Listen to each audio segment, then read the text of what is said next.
Bulilit, bulilit, sanay sa masikip. Kung kumilos, kumilos, ang liit-liit. Bulilit.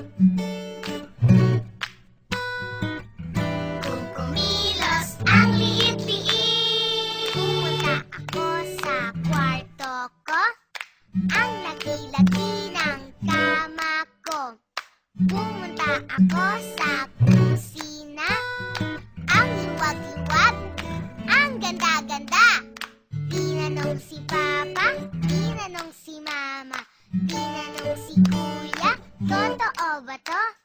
Ang sagot nila sa akin, bulilit, bulilit, ang kulit-kulit. Bulilit, bulilit, di nasisiksik kasi wala na siya sa masikip. Bulilit. Kung kumilos, di na